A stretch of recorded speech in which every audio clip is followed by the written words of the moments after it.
ఏదైతే మన పేద ప్రజలకు ఇల్లు ఏదైతే కోల్పోతున్నారో ఈ నాళాల పైన ఈ కబ్జాల పైన కోల్పోయేటటువంటి వారికి ప్రత్యామ్నాయంగా మన ప్రియతమ నాయకుడు రేవంత్ రెడ్డి గారు వాళ్ళకు ఇల్లు కట్టించే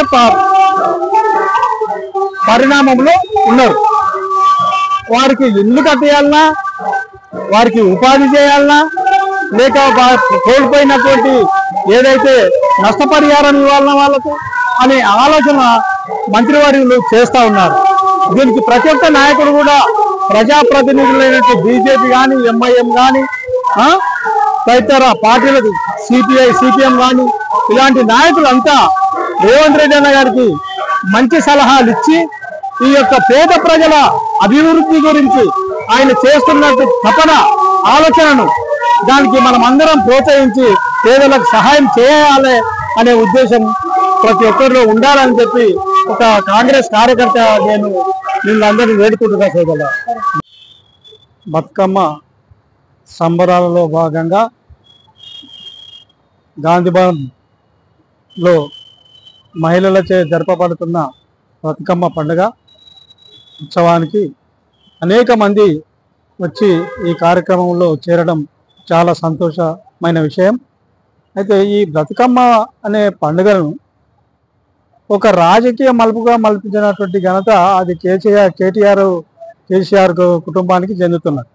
ఎందుకంటే గతంలో కూడా మంచి నాళలు ఉండేవి, చిన్న చిన్న కుంటలు ఉండేవి గ్రామాల్లో. అలాంటి గ్రామాల లోపల ఈ బతుకమ్మలను చేసి మేము చిన్న ఉండగా చూసేవాళ్ళం.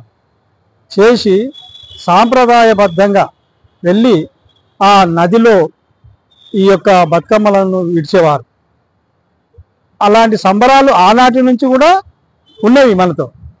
కాకపోతే ఇది ఒక రాజకీయ అవగాహనతో రాజకీయంగా చేసి ఈ కవిత నేను ఏదో ఒక పెద్ద మేధావిగా ఆమెను పరిగణించాలనే దురుద్దేశంతో ఈ పండుగకు కొద్దిగా కలరు అంటించినట్టుగా మనకు అనిపిస్తున్నది. కానీ అది తప్పు.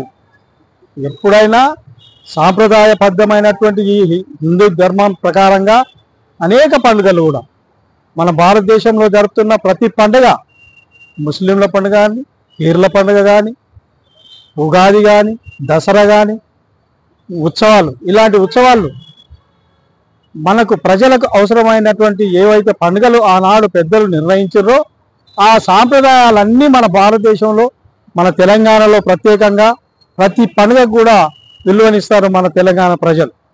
హిందూ ముస్లిం అనే భేద అభిప్రాయం లేకుండా సొంత ఒక అన్నదమ్ములాగా గ్రామీణ ప్రాంతాల్లో ఉంటారు. వారికి ఈ రాజకీయ భేదం ఏదైతే సృష్టించారో ఈ మధ్యలో అది కులతత్వాలకు రెచ్చగొట్టే విధంగా ప్రవర్తిస్తున్నారు. అది మేము ఖండిస్తున్నాం. మేము కాంగ్రెస్ వాదులుగా అలాంటి వాటిని ఖండిస్తున్నాం.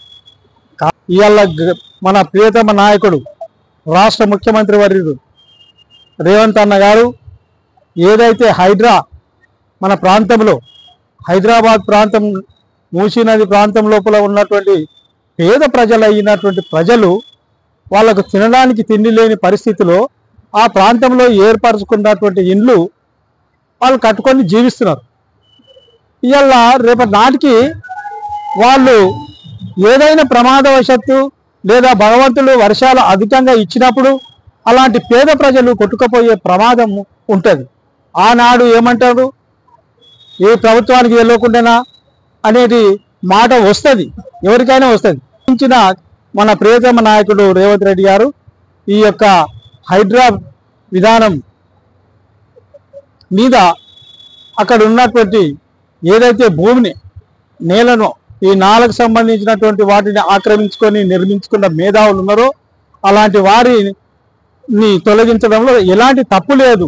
నా పేరు రామకృష్ణ, జిల్లా కాంగ్రెస్ పార్టీ ప్రధాన కార్యదర్శి, వికారాబాద్ జిల్లా పరిగి మండలం.